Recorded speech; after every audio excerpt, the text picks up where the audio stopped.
alaikum, wonderful people. Welcome to another show of That Behavior Change Show, where we talk about behavior change when it comes to health and wellness and fitness and all that cool stuff, right? Our health really starts with the mind. And when the mind is not playing along, it becomes really hard to stay consistent, to stick with and stay on the path and achieve whatever goals that you want to achieve. And again, it's the aspect of health that not a lot of people are talking about, right?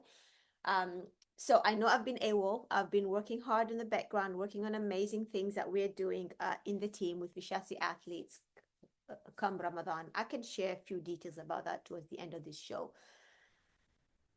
But let's get real for a moment, right? I had designed this whole talk today, this whole show around something totally different to what I'm going to talk about. It was a nice topic, a helpful topic. It was all planned out. I had my notes, and then I logged on Facebook.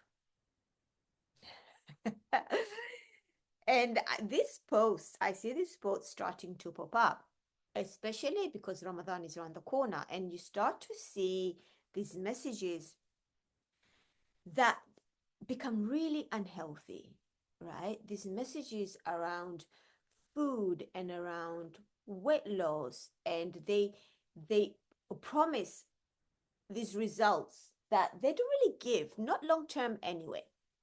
So I thought, you know what, I'm going to pivot a little bit and talk about this because I think it's really important. Like I said, Ramadan is around the corner, and I'm hoping a lot of you are not going to fall into this trap for your own health, physical health, and mental well-being. So the message that I've been seeing is, 30 days of going sugar free, 30 days of 20 days, 21 days of going sugar free, cutting out carbs with the promises of losing weight, with the promises of improving your gut health, with all these other health promises. And here's the thing, it's not necessarily the 30 days that I have a problem with, right?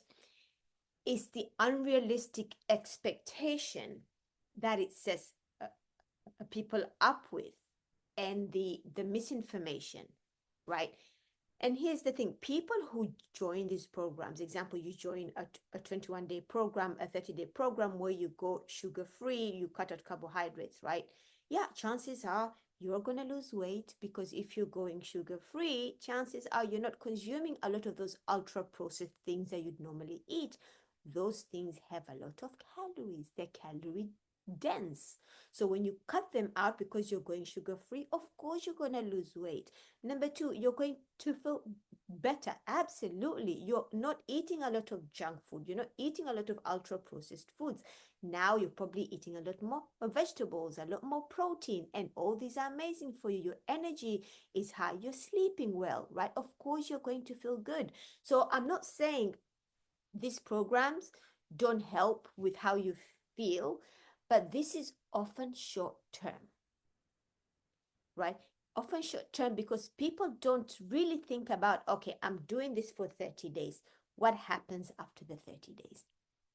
What do I do after the 30 days? There's not a lot of action steps that you're taking after the 30 days. So the majority of people, what they do is after the 30 days, they've worked hard to lose the weight and all of these things, but after the 30 days, they go back and revert back to their old eating ways. And what tends to happen is they pile their weight back on. And now that the story then becomes, oh, it's because I'm starting to eat sugar again. So sugar is causing me weight gain. When is it really the sugar that's the problem, or your inability to manage how much of it you're having? Because a lot of people who go onto these programs, they're people who are already struggling with their weight. They're people who've been on and off diet for years, on, off. There are people who haven't built a strong foundation of health behaviors,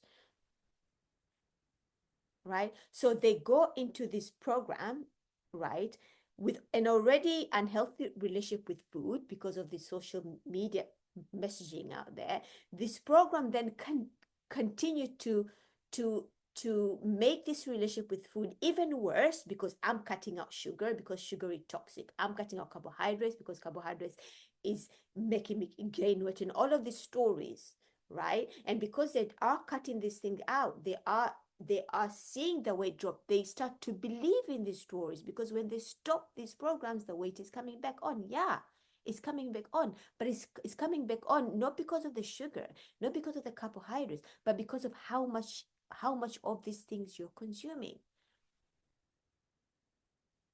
Right? I speak to a lot of women on a day-to-day basis, and the majority of people who come into my world, they're people who've done these programs. They're people who've gone on these diets, short promises, right? And then they stop them, because you can't cut out sugar for the rest of your life. You can't cut out carbohydrates for the rest of your life. And when they're tired of cutting them out, where they find themselves is they go and binge on it. They binge on them because they've missed them. So what we see is people moving from two extremes, and this is what these programs are promoting, taking people who are consuming all the sugar, all the refined carbohydrates and all of these things, telling them cut them out for 30 days, 21 days, 27 days, whatever time limit you want to put. So these people, they cut them out for that period of time. And then once the program ends, they don't know what to do. So what do? They revert back to all the eating. The weight they lost, that's coming back. So now they're here. Another program comes up, cut this out, cut that out. They go back into that. So they find themselves in this swing of in and out and in and out. What they fail to learn is, hey, the middle. How can I still have some sugar in my diet? How can I still enjoy my carbohydrates? How can I still enjoy my cakes and cookies, right? While still maintaining my health. That is what these programs don't teach you and don't help you build those behaviors. So yeah, are you going to feel great in the short time that you're cutting out sugars?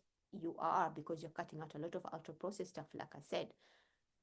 But what do you do when it stops? And for a lot of people, they go back to regaining the weight back because they haven't built a strong foundation, strong health promoting behaviors. They don't know how to be flexible. They don't know how to adjust on a day-to-day basis. They don't have the basic nutrition knowledge to be able to do that, because to them, food has labels: clean or dirty.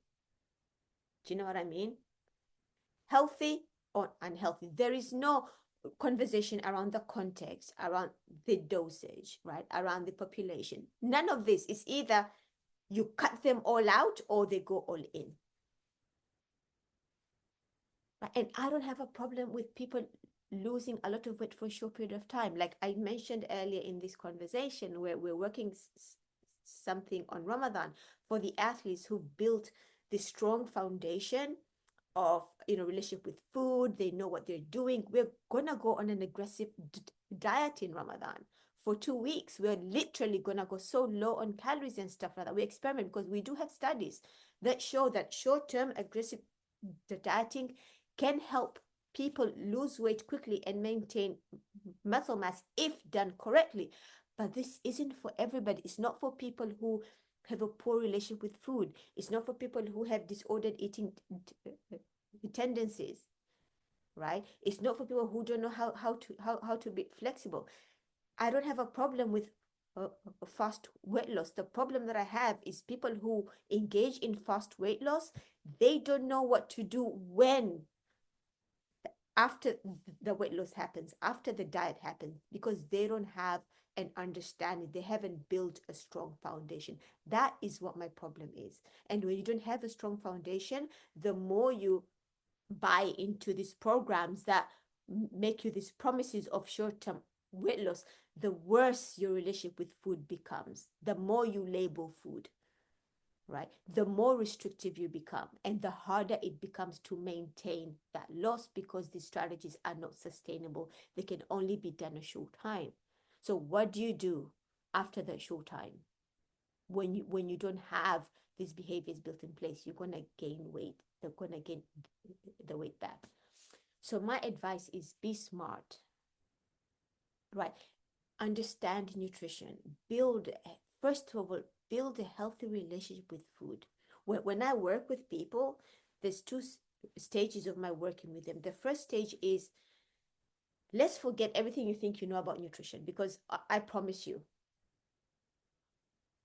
if your information is from social media and if you've been on diets for a long period of time, in and out, healthy nutrition is not what you think it is. It's not. So when they come into my world, there's a lot of unlearning first. Let me clear your head. Take all that out that you think you know. You don't know. Clear it all out. And then we build new knowledge based on science, based on research, based on peer-reviewed studies, and all of these things. What does true healthy nutrition look like? So they unlearn unhelpful information, they learn new helpful information. Then we have strategies to improve their relationship with food. We focus on food neutrality instead of going good or bad. All food can be healthy for you. What matters is the dosage, right? And the context and what your specific struggles are. So once we build this healthy relationship with food, they stop emotional eating and all of these things. The weight starts to drop anyway. And then we got onto the phase two. It's like, okay, now that you have this strong foundation, you have the basics of nutrition, you have a good relationship with food. Now let's focus on the weight loss.